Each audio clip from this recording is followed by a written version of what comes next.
So it's December 18th, about 10:40 p.m., and today Jonathan Majors was found guilty by a jury.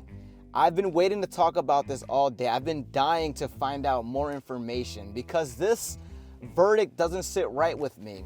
I've been thinking about it all day, and right now I finally had the chance to talk about it. And I'm in my car. That's how eager I am to build a conversation around it.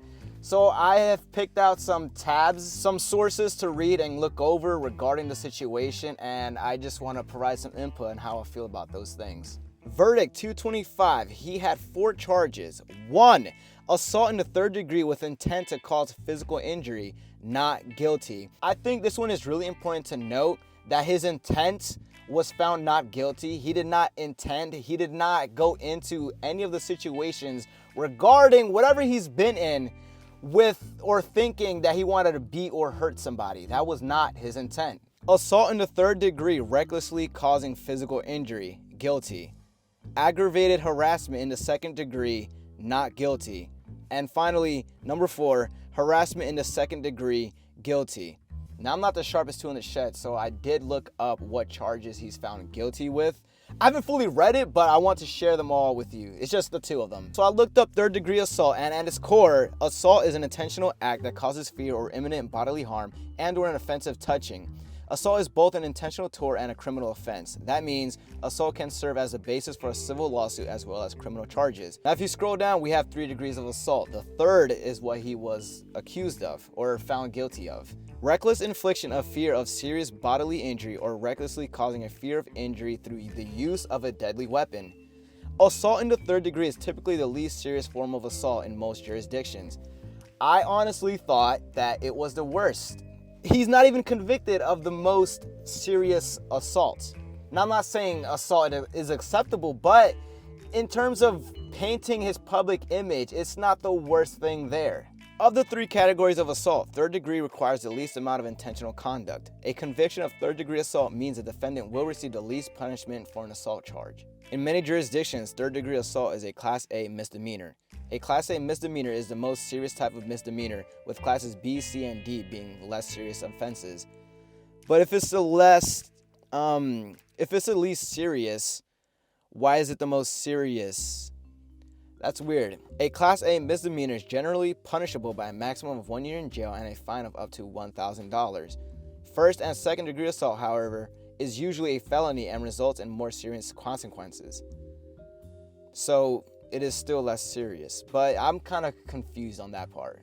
And the second thing he was found guilty of is harassment in the 2nd degree. Harassment in the 2nd degree means a pattern of intentional, substantial, and unreasonable intrusion into the private life of a targeted person that serves no legitimate purpose and causes the person and would cause a reasonable person in his position to suffer mental or emotional distress. Harassment in the 2nd degree may include, but is not limited to, verbal, written, or electronic contact that is initiated, maintained, or repeated. A cop just actually pulled up where I was at and asked me what I was doing. It was pretty chill. We're good. Let's continue. I think the gist of harassment in the 2nd degree is right here. Verbal, written, or electronic contact that is initiated, maintained, or repeated. So it seems like Jonathan Majors was contacting 𝙍𝙀𝙁𝙀𝙍𝙀 multiple times and may have been attacking her through message or phone call. One thing that doesn't sit right with me through all this, and the main reason why I want to talk about this and make a video on this, is because there were multiple things, certain things leading towards him not being guilty. And in case anyone needs a refresher, this happened in March where he was arrested after being accused after strangling a woman. Now the actor has officially been hit with assault and harassment. Although the woman who accused Jonathan Majors of strangulation hasn't been identified, it's been alleged that she's his girlfriend. Whether this is the case or not, and it was, supposedly this woman and Majors were heading home in a taxi after visiting a Brooklyn bar on a Friday night, and the two got into an argument. This eventually led to the unidentified woman trying to look at Majors' phone, which is said to have angered him.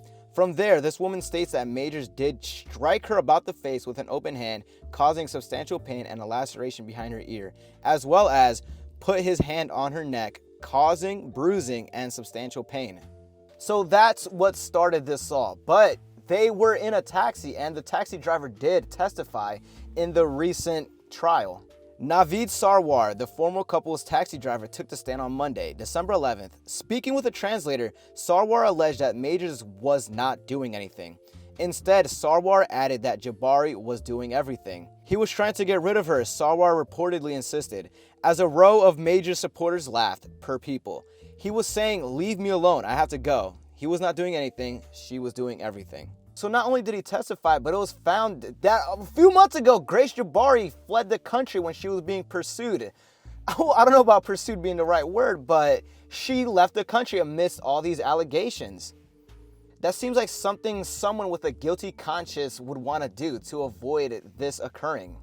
And I don't want to make this video too long, so another thing that occurred that we found out recently was the footage where Jonathan Majors was running away from her.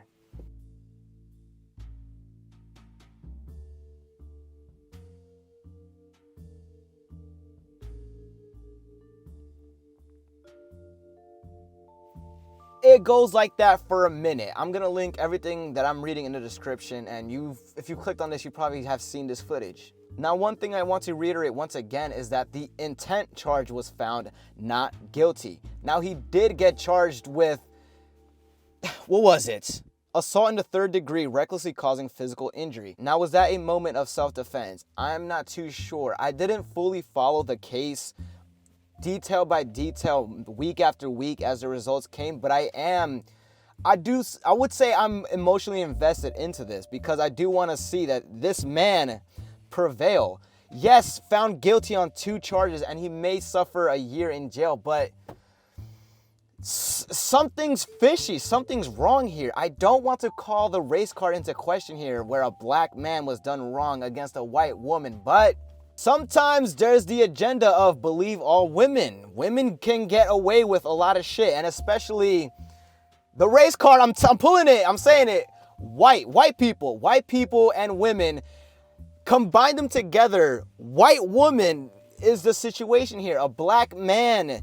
How much chance of success was a black man going to have against a white woman here? I do want to dig into this deeper and create a more structured video, scripted, where I go through all facts, no stuttering, and I go through and tackle every single goddamn detail that happened regarding Jonathan Majors' innocence or case.